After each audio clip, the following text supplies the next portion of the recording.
صرف ہمارے ملک پاکستان میں آپ دیکھ لیں، پچھلے 30-40 سالوں میں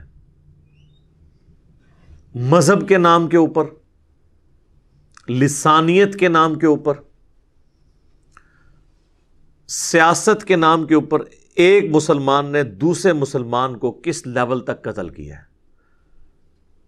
یہ سب سے بڑی آپ نمائندہ جماعت کراچی کے اندر، جنہوں نے ہزاروں مسلمانوں کو قتل کیا، قتل کرنے والا بھی مسلمان تھا، قتل ہونے والا بھی مسلمان،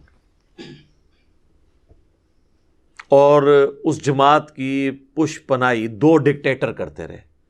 ایک وہ ڈکٹیٹر جس نے وہ جماعت بنائی تھی پیپلز پارٹی کو ڈاؤن کرنے کے لیے، وہ تو مر گیا، اللہ کے پاس اپنا عذاب بھگت رہا ہوگا، اور دوسرا ڈکٹیٹر جس نے صرف اپنے پولیٹیکل گین کی خاطر، اپنی حکومت کو دوام دینے کی خاطر، اس مری ہوئی جماعت کو، جس کو 1996 میں جب بے نظیر بھٹو کی حکومت آئی تو کافی حد تک جو وزارت داخلہ تھی ہماری اس وقت نصیر اللہ بابر کے پاس، انہوں نے کافی حد تک اس کو ختم کر دیا۔ دوبارہ سے اس جماعت کو پولیٹیکل گینز کی خاطر دوسرے ڈکٹیٹر نے اٹھایا، اور پھر دوبارہ سے وہ معاملات کراچی کے خراب ہونا شروع ہوئے۔ وہ ڈکٹیٹر اپنی موت کا انتظار کر رہا ہے ایک لا علاج بیماری میں۔ یہ تو دنیا کا عذاب ہے جو بھگت رہا ہے، انشاءاللہ عنقریب آخرت کا عذاب بھی اس کے انتظار میں ہے، کیونکہ مسلمانوں کا قتل کوئی چھوٹی بات نہیں ہے۔ اور صرف یہ قتل نہیں، لال مسجد میں جو کچھ اس نے کیا اس کا عذاب بھی اس نے بھگتنا ہے۔ اور اتنا کریٹیکل ایشو ہے قتل والا، لوگ تو اسے ہلکا سمجھتے ہیں، اور ہم پاکستان کے اندر تو ایکسٹرا جوڈیشل ایکٹیویٹیز اس حوالے سے ہماری مذہبی جماعتیں بھی کرتی ہیں، پولیٹیکل جماعتوں کے بھی ونگ ہوتے ہیں، ریاستی ادارے بھی اس قسم کی زیادتی کر جاتے ہیں۔ ہم سے بھی لوگ رابطہ کرتے ہیں، ہم تو سب کو یہ مشورہ دیں گے، ان کا تعلق چاہے کسی ریاستی ادارے سے ہے، کسی مذہبی جماعت سے ہے، پولیٹیکل جماعت سے ہے، جب آپ کو کوئی اس طرح کی اسائنمنٹ دے کہ آپ نے کسی دوسرے مسلمان کو قتل کرنا ہے، تو میرے بھائی اس سے الگ ہو جائیں، ورنہ یہ وعید آپ کے اوپر ہے۔ سورہ النساء آیت نمبر 93، وَمَن يَقْتُلْ مُؤْمِنًا مُتَعَمِّدًا فَجَزَاؤُهُ جَهَنَّمُ خَالِدًا فِيهَا، ہمیشہ کی جہنم ہے، اور اللہ کا غضب ہے، اور اللہ کی لعنت ہے، اور اللہ نے بہت بڑا عذاب تیار کر رکھا ہے۔ پیچھے ہٹ جائیں، دنیا کی چند سالوں کی منفعت کی خاطر، میں کہتا ہوں جی نوکری بھی کسی کی جاتی ہے جائے، پولیٹیکل ایفیلیشن یا مذہبی جماعت کے ساتھ ایفیلیشن بھی جاتی ہے تو جاتی رہے، کیا فرق پڑتا ہے؟ اللہ کے عذاب سے تو بچ جائیں گے نا۔ دنیاوی منفعت کی خاطر اتنا بڑا رسک آپ لے لیں۔ باقی رہ گیا ایکسٹرا جوڈیشل ایکٹیویٹی، وہ تو اسلام میں ویسے ہی حرام ہے۔ یہ کسی ریاستی ادارے کا کام نہیں ہے، یہ کسی مذہبی جماعت، کسی سیاسی جماعت کا کام نہیں ہے کہ وہ کسی کے قتل کا فتویٰ جاری کرے، ورنہ آپ دیکھ لیں کہ جو قتل کے فتوے دوسروں کے لیے جاری کرواتے تھے، آج وہی فتوے انہی کو ہانٹ کر رہے ہیں، مکافات عمل ہے، وہ واپس آ رہے ہیں ان کے اوپر۔ یہ صرف جوڈیشری کا کام ہے کہ وہ شواہد کی بنیاد کے اوپر فیصلہ کرے۔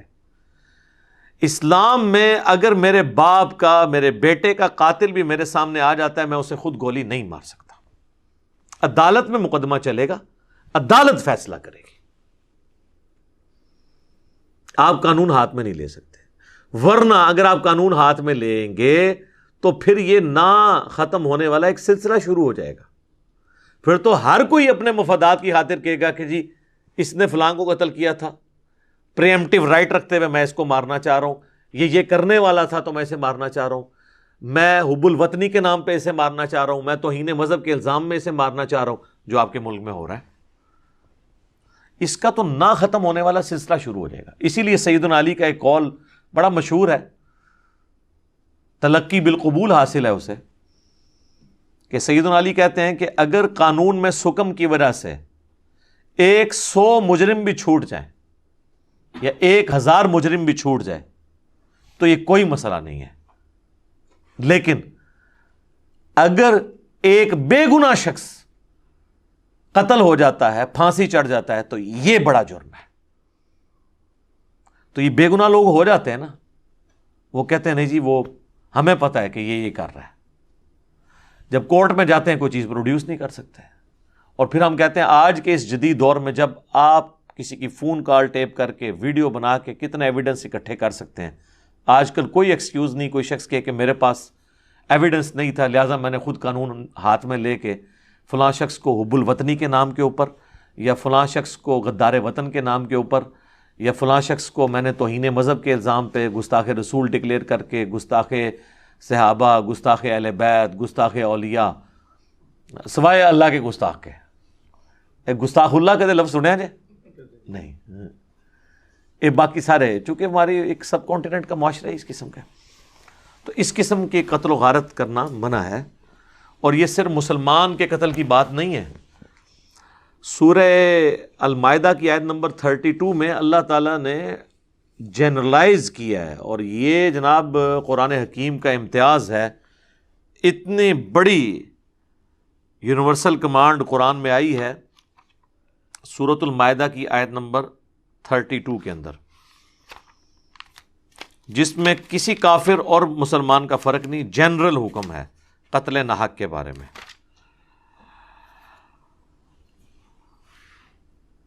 پہلے واقعہ اللہ تعالیٰ نے بیان کیا ہے آدم علیہ السلام کے 2 بیٹوں کا جنہوں نے ایک دوسرے کو قتل کیا تھا، ایک نے دوسرے کو، قابیل نے حابیل کو قتل کیا۔ قاتل جو تھا وہ قابیل تھا، قابیل قاتل، یہ یاد رکھنا آسان ہے، قاتل قابیل، حابیل جو ہلاک ہوا، ہلاک بھی ہے سے، حابیل بھی ہے سے۔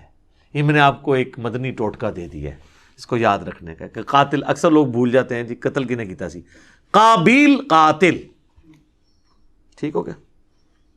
تو اس واقعے کا ذکر اللہ نے کر کے فرمایا من اجل ذالک، بسبب اس واقعے کے، کتبنا علی بنی اسرائیل، ہم نے یہ بات طے کر دی تھی بنی اسرائیل کے لیے، اور ظاہر ہے کہ شریعت موسوی کی ہی کنٹینیوشن ہے شریعت محمدیہ صلی اللہ علیہ وآلہ وسلم، یہ ہمارے لیے بھی ہے، انہو من قتل نفسا بغیر نفس، یہ کہ اگر کسی نے قتل کر دیا کسی دوسرے کو، سوائے 2 استثناء، 2 ایکسیپشنز کے، کہ یا تو قتل کے بدلے قتل ہو رہا ہو، لیکن یہ بھی جوڈیشری کرے گی، آپ نے خود قانون ہاتھ میں نہیں لینا، وہ باقی جگہ موجود ہے سورہ بنی اسرائیل کے اندر کہ جو قاتل ہے اس سے بدلہ لینے کے لیے مقتول کی مدد کی جائے گی جوڈیشری کے ذریعے، وہ آپ نے خود نہیں کرنا۔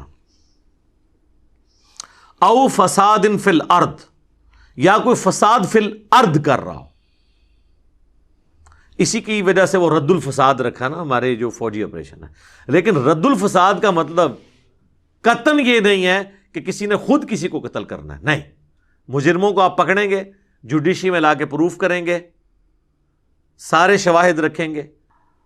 تو اللہ تعالیٰ ہمارا 2 ایکسیپشن ہے، یا تو قتل کے بدلے قتل ہو یا فساد فی الارض کرنے والا، یہ 2 قتل تو ہو سکتے ہیں، قتل کے بدلے قتل جوڈیشری کے ذریعے۔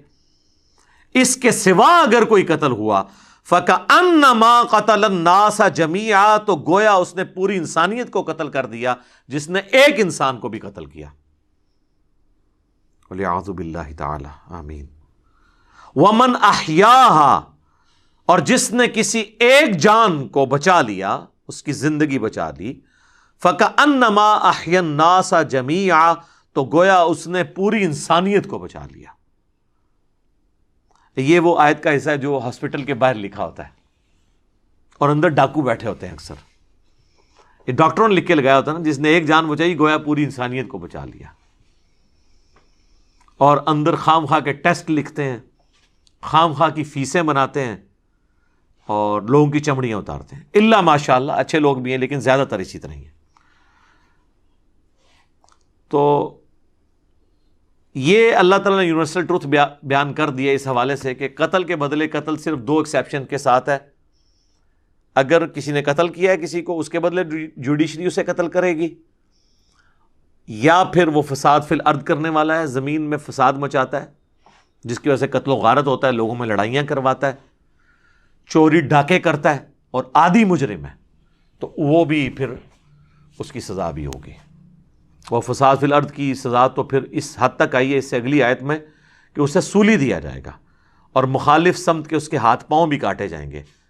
آیت محاربہ اسے کہتے ہیں. اس سے اگلی آیت جو ہے سورۃ المائدہ کی آیت نمبر 33. اب یہ قتل ناحق جو ہے یہ اللہ تعالیٰ نے اس کو ہلکا نہیں جانے دیا.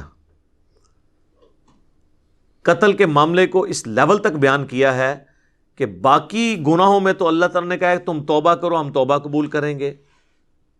حقوق العباد کے معاملے میں کہا ہے کہ اگر تمہارے ساتھ کوئی زیادتی کرتا ہے اسے معاف کر دو. لیکن قتل کے معاملے میں اللہ تعالیٰ نے اتنا سخت قانون بیان کیا ہے. سورہ البقرہ کی آیت نمبر 179 میں وَلَكُمْ فِي الْقِصَاصِ حَيَاةٌ يَا أُولِي الْأَلْبَابِ لَعَلَّكُمْ تَتَّقُونَ.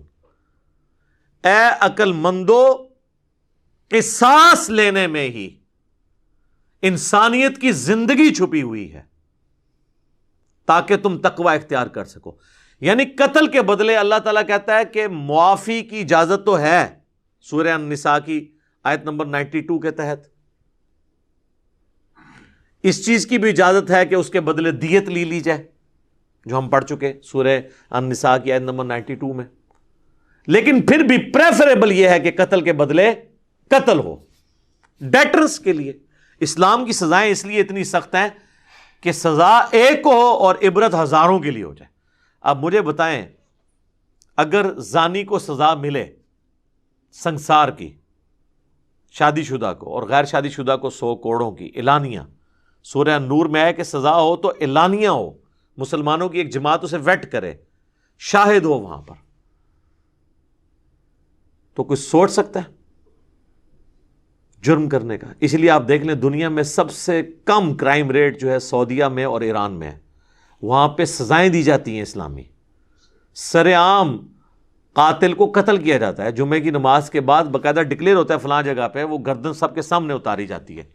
اور جنہوں نے ایک دفعہ منظر دیکھا ہے نا وہ کہتے ہیں کئی دن نیند نہیں آتی. پھر یہ فلموں میں ڈراموں میں آپ دیکھ سکتے ہیں قتل ہوتے ہوئے، سامنے کسی بندے کو یوں قتل ہوتے دیکھ لینا تو بڑے بڑے لوگوں کے ہوش ٹھکانے آ جاتے ہیں. یہ اللہ نے ڈیٹرنس اس لیے رکھی ہے. آج ہم نے بھی مانا ہے، آپ کو پتا پاکستان نے کمٹ کیا ہوا تھا کہ ہم نے جو ہے وہ یورپین یونین کو خوش رکھنے کے لیے، چونکہ ان کا یہ کہنا ہے کہ جی آپ قتل کی سزا کو موقوف کر دیں، اس کو سسپینڈ کر دیں، معطل کر دیں، اس کے بدلے آپ عمر قید رکھ لیں، کسی کی جان نہ اسے لیں. ہاں اس کی جان نہ لیں جس نے دوسرے کی جان لے لی ہوئی ہے. کافی عرصہ پاکستان میں پھانسی کی سزا ختم تھی. یہ جب دہشت گردوں والا ایشو شروع ہوا، ضرب عصب اور رد الفساد، پھر فوجی عدالتیں بنائی گئیں اور آئے دن آپ ٹی وی میں خبر سنتے ہیں کہ آرمی چیف نے اتنے دہشت گردوں کی سزائے موت کے اوپر سگنیچر کر دیے اور ان کو فلاں تاریخ کو پھانسی دے دی جائے گی یا دے دی گئی. تو ہم نے خود یہ لرن کر لیا ہے اور اس کی وجہ سے آپ دیکھ رہے ہیں کہ کافی حد تک دہشت گردی ایڈریس ہو گئی ہے. پہلے دہشت گردوں کو یہ امید ہوتی تھی اگر ہم پکڑے بھی گئے نا تو ہمارے ساتھی آ کے ہمیں جیل سے چھڑا کے لے جائیں گے، اور ظاہر ہے ادھر تو چھڑا کے لے بھی جاتے ہیں، تو لوگوں کو امید لگ جاتی تھی. لیکن قرآن کہہ رہا ہے کہ قصاص کے اندر زندگی چھپی ہوئی ہے. قصاص لیں گے تو معاملات آگے چلیں گے، ادروائز قتل کے بدلے قتل والا معاملہ اگر نہیں ہوگا تو قاتل کو شاید ملتی رہے گی اور وہ قتل کرتا رہے گا. تو سر آج ہم نے پریکٹیکلی لرن کیا ہے کہ اسلام کی سزاؤں کے اندر کتنی بڑی حکمت چھپی ہوئی ہے. آپ کو پتہ ہے ہمارے ایک پاکستان میں بہت بڑے صحافی ہیں، انہوں نے بھی جناب ایک پورا مضمون لکھ دیا تھا کہ یہ جو اعلانیہ سزائیں جو ہیں یہ ظالمانہ طریقہ ہے، اس سے نیگیٹو سائیکالوجی ڈیولپ ہوتی ہے. پھر میں نے ان کے جواب میں ویڈیو ریکارڈ کرائی تھی کہ خدا کے لیے تو سورہ نور میں اللہ تعالیٰ نے فرمایا ہے کہ اعلانیہ سزا دی جائے گی تاکہ ڈیٹرنس ہو. یہ آپ کس طرح کہہ سکتے ہیں یہ ظالمانہ سزائیں؟ اور ماشاءاللہ ان کے آپ بھاشن سنیں تو وہ قرآن و حدیث اس طرح بیان کر رہے ہوتے ہیں جیسے انہوں نے بڑی تحقیق کی ہوئی ہے. یہ حال ہے ان لوگوں کا. بہرحال یہ قتل والا ایشو اتنا کریٹیکل ہے کہ بخاری اور مسلم دونوں میں حدیث ہے کہ قیامت والے دن سب سے پہلے قتل کے مقدمے کا فیصلہ ہوگا. سر ابو داؤد میں ایک حدیث ہے کہ سب سے پہلے نماز کے بارے میں سوال ہوگا، اور بخاری مسلم میں یہ ہے کہ سب سے پہلے قتل کے مقدمے کا فیصلہ ہوگا. کیوں؟ حقوق العباد میں اس سے بڑی کوئی چیز نہیں ہو سکتی. تو اس کی تطبیق یہ ہے کہ اللہ کے حقوق میں پہلی چیز نماز ہے جو پوچھی جائے گی، اور بندوں کے حقوق میں پہلی چیز قتل ناحق والا معاملہ ہوگا. اس لیے اگر کسی سے کوئی اس طرح کی غلطی ہو گئی ہے تو وہ اس کے لواحقین سے معاف کروا دے، یا پیسے دے کے معافی تلافی اس دنیا میں کر لے. آخرت میں آپ سن چکے ہیں ہمیشہ کی جہنم ہے. اور اس میں یہ نہیں ہے کہ وہ مسلمان گناہ گار تھا، نیکوکار تھا، وہ مسلمان سنی تھا، شیعہ تھا، وہابی تھا، کیا تھا، نہیں، وہ کسی بھی مکتب فکر سے تعلق رکھتا تھا، ایون کوئی انسان بھی تھا. صحیح بخاری میں حدیث ہے، جس نے کسی کافر کو بھی قتل کر دیا جو ذمی تھا. یہاں پہ جتنے کافر ہیں وہ ذمی ہیں، جو ہمارے ملک میں ٹیکس دے کر پاکستان میں رہ رہے ہیں. ان سے معاہدہ ہے ہمارا کہ ان کی جان، مال، عزت، آبرو کی حفاظت ہماری حکومت نے کرنی ہے. بخاری کے الفاظ ہیں، جس نے ذمی کافر کو بھی قتل کیا اس پہ جنت حرام ہے، اسے جنت کی خوشبو بھی نہیں آئے گی، حالانکہ جنت کی خوشبو 40 سال کی مسافت سے آ رہی ہوگی. یعنی قیامت کا دن قرآن میں ہے نا 50,000 سال کا دن ہے، تو 40 سال پہلے ہی جنت کی خوشبو آنا شروع ہو جائے گی. لیکن جس نے کسی کافر کو بھی ناحق قتل کیا ہوا جو ذمی کافر تھا، مسلمان ریاست میں رہتا تھا ٹیکس دے کے یا جزیہ دے کے، تو اسے خوشبو نہیں آئے گی. یہ حدیثیں بخاری شریف میں نے تو دریافت نہیں کی، یہ پہلے کی لکھی تھی. تو پاکستان میں جب ہندوؤں کے اوپر حملے ہوتے ہیں، عیسائیوں کی بستیاں جلا دی جاتی ہیں، اس وقت ہمارے علماء کہاں سوئے پڑے ہوتے ہیں؟ اس وقت ان کو خیال نہیں آتا یہ قتل ناحق ہو رہا ہے. اور ہم لوگ بھی سمجھتے ہیں شاید کوئی جانور مر گیا یا عیسائی مر گیا یا ہندو مر گیا تو برابر ہے. انسان ہے یار، انسان کی حرمت ہے. یہ انسانیت دو چیزوں پہ ہی تو قائم ہے، حرمت جان اور حرمت مال. کوئی معاشرہ حرمت جان اور حرمت مال کے بغیر رہ نہیں سکتا. جو سیدنا علی کا قول ہے، جسے تلقی بالقبول حاصل ہے،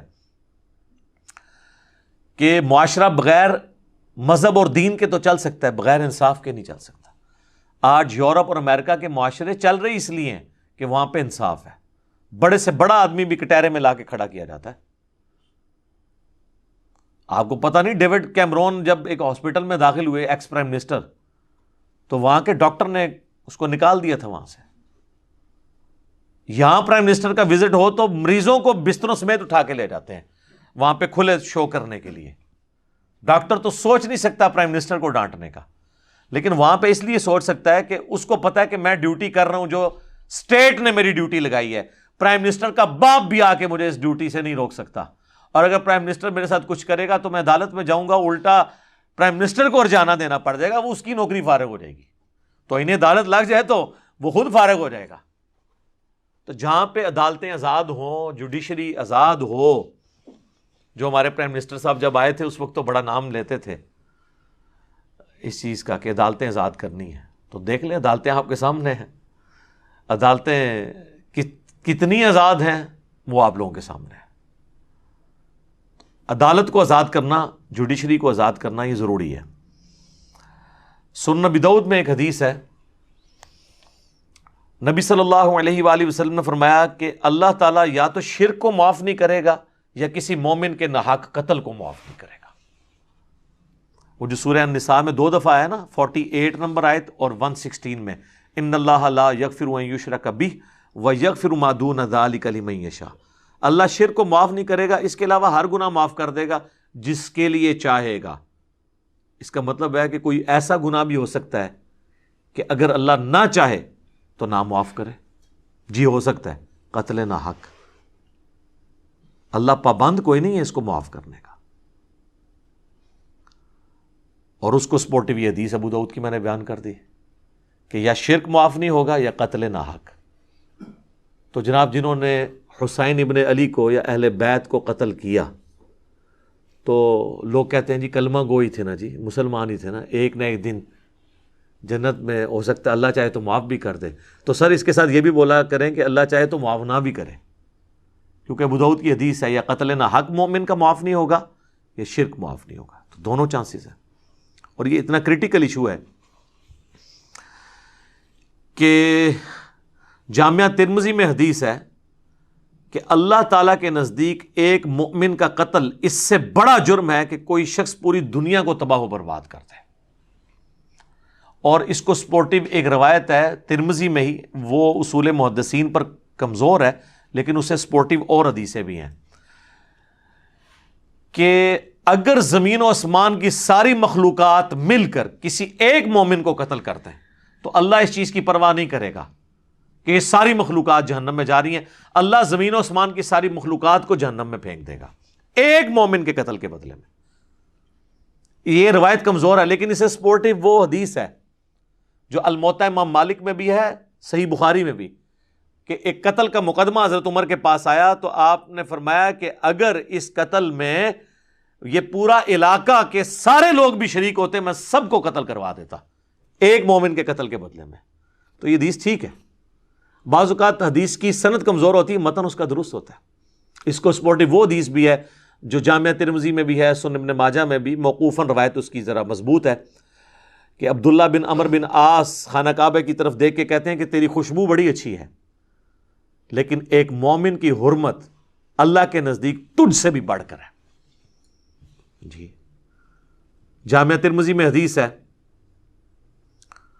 کہ سنن ابی داؤد میں بھی ہے، سنن ابن ماجہ نسائی میں بھی ہے، کہ قیامت والے دن مقتول اپنے قاتل کو پیشانی کے بالوں سے پکڑ کر اس حال میں کہ اس کی اپنی رگوں سے خون بہ رہا ہوگا، وہ اپنے قاتل کو پیشانی کے بالوں سے گھسیٹتا ہوا اللہ کے عرش کے قریب پہنچ جائے گا. یعنی وہ اور کہے گا کہ اے اللہ مجھے آج انصاف دلا کہ اس نے مجھے کیوں قتل کیا. یعنی وہ مقتول کا اتنا حق ہے کہ وہ اپنے قاتل کو گھسیٹ کے لے جائے گا. اور اس کا ایک طریق جو سنن نسائی میں ہے اس میں آگے الفاظ ہیں، وہ صحابی کہتے ہیں کہ اے حکمرانوں قتل پر ایک دوسرے کی معاونت مت کرو. یعنی خصوصاً حکمرانوں کو کہا گیا ہے کیونکہ حکمران ہی اپنے وسیع تر مفادات کے اندر دوسرے لوگوں کو قتل کرواتے ہیں، ان کے پاس چونکہ اختیار ہوتا ہے. یہ کتنا کریٹیکل ایشو ہے. اس طرح کی کئی ایک حدیثیں ہیں جو یہاں پہ بیان کی جا سکتی ہیں. ایک اور حدیث جو بخاری اور مسلم دونوں میں موجود ہے، بڑی مشہور حدیث ہے، یوم النحر کا خطبہ. نبی صلی اللہ علیہ وآلہ وسلم نے 10 ذوالحجہ 10 ہجری یعنی آخری حج جو 9 ذوالحجہ کو ہوا اس سے اگلے دن منا میں قربانی والے دن آپ نے خطبہ دیا. بڑا لمبا خطبہ ہے، اس میں الفاظ ہیں تمہاری جان، تمہاری مال، عزت، آبرو ایک مومن کی دوسرے کے لیے ویسے ہی حرام ہے، حرمت والی ہے جس طرح کا آج کا یہ دن یوم النحر کا دن، یہ مہینہ ذوالحجہ کا اور یہ شہر مکہ، جس طرح ان تینوں چیزوں کی حرمت ہے اللہ کے نزدیک، اسی طریقے سے ایک مومن کی حرمت دوسرے کے اوپر اس حوالے سے ہے کہ وہ اس کی جان، مال، عزت، آبرو کے ساتھ کھلواڑ نہیں کر سکتا. کتنا کریٹیکل ایشو ہے. تو اسلام احترام جان، احترام مال دونوں کے حوالے سے بڑے سٹرکٹ قوانین اسلام کے اندر ہیں. اس لیے قتل ناحق کے حوالے سے اتنی سخت احادیث موجود ہیں. ایک اور حدیث بڑی مشہور ہے جو میں نے کئی ایک لیکچرز میں بیان کی، بخاری اور مسلم دونوں میں ہے، کہ سیدنا اسامہ ابن زید کہتے ہیں کہ ایک جنگ میں لڑائی کے دوران ایک کافر جب میری تلوار کے نیچے آیا اور اسے لگا کہ میں اسے قتل کر دوں گا تو اس نے کلمہ پڑھ دیا. میں نے پھر بھی اسے قتل کر دیا. ظاہر ہم بھی ہوتے تو یہی سمجھتے کہ ڈر کے کلمہ پڑھا اس نے، لیکن کہتے ہیں میرا ضمیر مجھے ملامت کر رہا تھا، گلٹ تھا میرے اندر. میں نے آپ صلی اللہ علیہ وآلہ وسلم کی خدمت میں آ کے عرض کیا، اللہ کے رسول، اس طرح ایک لڑائی کے دوران ایک کافر جب میری تلوار کے نیچے آیا تو اس نے کلمہ پڑھ دیا تو میں نے اسے قتل کر دیا. آپ نے فرمایا جب وہ کلمہ پڑھ رہا تھا پھر بھی تو نے اسے قتل کر دیا؟ تو انہوں نے عرض کیا رسول اللہ وہ ڈر کے کلمہ پڑھا تھا. ہائے ہائے. آپ نے فرمایا تو نے اس کا دل چیر لیا تھا. جان کی مان پاؤں تو عرض کروں، لوگ تو کہتے ہیں کہ بزرگ جو ہیں دلوں کا حال جان لیتے ہیں، اور پھر ہمیں وہ ایک پوری سٹوری بنائی ہوئی ہے کہ جی کم سے کم صحابی بھی جو ہے نا درجے والا، اس کے گھوڑے کے قدموں سے جو خاک اڑ کر گھوڑے کے نتنوں میں بیٹھتی ہے اس کو بھی کوئی غوث کتب ابدال جو انہوں نے اپنے ایک کہانیاں بنائی ہوئی ہیں کلندر نہیں پہنچ سکتا. تو جب اسامہ ابن زید جیسا جید صحابی وہ یہ کہہ رہا ہے، اس سے نبی علیہ السلام پوچھ رہے ہیں کہ کیا تو نے اس کا دل چیر لیا تھا، تو اس کو کہنا چاہیے یا رسول اللہ بالکل، جب میرے گھوڑے کے قدموں کی خاک کے برابر بھی جو لوگ نہیں ہیں وہ لوگوں کے دلوں کے حال جانتے ہیں، تو میں تو پھر بہت بڑا بزرگ ہوں. اس زمانے سے کہانیاں نہیں سناؤں جناب، نہ بنتی ہے نا، ادھر سب کہانیاں بنائی ہوئی انہوں نے. پھر نبی علیہ السلام نے فرمایا اسامہ تو کیا کرے گا جب وہ شخص کلمہ پڑھتا ہوا اللہ کے حضور تیرے خلاف مقدمہ قائم کر دے گا. اور یہ جو جملہ ہے نا، اسامہ تو کیا کرے گا، یہ حضور رپیٹ کرتے رہے، اسامہ تو کیا کرے گا، اسامہ تو کیا کرے گا، اسامہ تو کیا کرے گا، حتیٰ کہ اسامہ ابن زید کہتے ہیں میری خواہش ہوئی کہ آج سے پہلے میں کافر ہوتا، آج ہی کلمہ پڑھ کے مسلمان ہوتا، کم از کم میرا یہ گناہ تو دھل جاتا کہ مجھ سے ایک قتل ناحق ہو گیا. اسی طریقے سے صحیح بخاری میں حدیث ہے، حضرت خالد بن ولید نے بھی اس طرح انجانے میں کچھ لوگوں کو قتل کر دیا. تو نبی علیہ السلام نے فرمایا کہ یا اللہ میں خالد کے اس عمل سے بری ہوں، میرا کوئی تعلق نہیں ہے، میں کوئی ذمہ داری اٹھانے کے لیے تیار نہیں ہوں.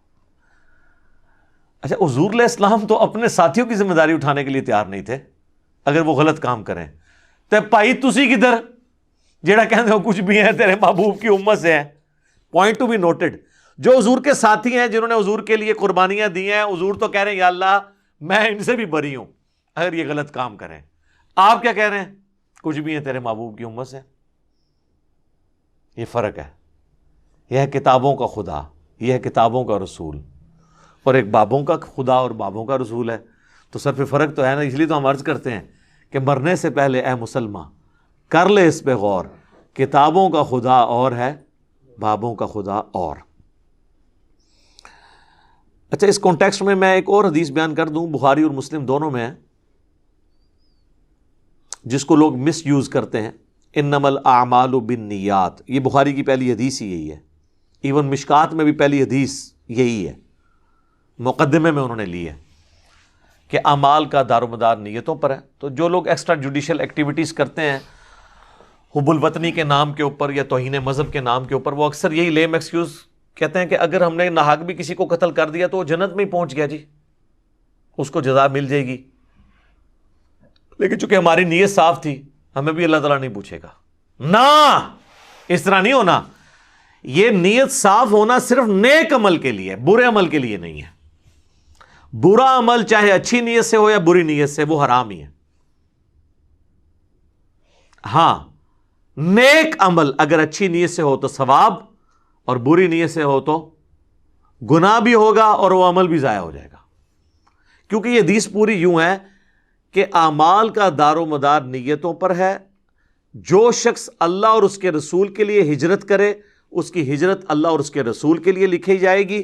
اور جس نے ہجرت کی دنیاوی کسی کاروبار کی خاطر یا کسی عورت سے نکاح کی خاطر، اب یہ دونوں کام حلال ہیں، کاروبار کرنا بھی اور نکاح کرنا بھی. نبی علیہ السلام کے زمانے میں بھی بعض لوگوں نے ہجرت اسی چکر میں کر لی کہ کوئی کہیں ارادہ رکھتا تھا شادی کا، تو وہ عورت ہجرت کر کے مدینے آئی تو دوسرا شخص بھی اس کے پیچھے ہی آ گیا. تو نبی علیہ السلام نے کلیریفائی کیا کہ اگر کسی نے عورت سے نکاح کی خواہش میں یا کاروبار کے لیے نیت کی ہے تو اس کی نیت پھر اس کے لیے لکھی جائے گی، اس کو ایکسٹرا آرڈنری ثواب نہیں ہوگا. تو یہ حلال کام کی بات ہو رہی ہے. یہ انما الاعمال بالنیات آدھی حدیث پڑھتے ہیں، پوری حدیث پڑھیں تو صحیح. لہذا اس کو مس یوز نہیں کر سکتے. برا عمل چاہے اچھی نیت سے ہو یا بری نیت سے، وہ حرام ہے، اس کو ہم بالکل سپورٹ نہیں کرتے ہیں. اور آخری بات اس میں، قتل ناحق کسی مسلمان کا ہو کافر کا ہو، سب کو کنڈیم کرنا چاہیے. یہ اکثر جب کافروں کے مرنے کی خبر آتی ہے تو مسلمان خوش ہو جاتے ہیں، یہ غلط بات ہے. اور بڑے فخریہ ہمارے بھی علماء بتا رہے ہوتے ہیں جی ہٹلر نے 60 لاکھ یہودی قتل کر دیے، ہولوکاسٹ کہتے ہیں. چلے محتاط اندازہ بعض لوگ کہتے ہیں نہیں 60 نہیں تھے 6 لاکھ تھے، چلے 6 لاکھ بھی کوئی چھوٹا فگر تو نہیں ہے. دوسری جنگ عظیم میں اس نے 100 فیکٹریز بنائی تھی باقاعدہ انسانوں کو قتل کرنے کے لیے، فیکٹریاں یہودیوں کو. تو یہ ہم اسے بھی کنڈیم کرتے ہیں.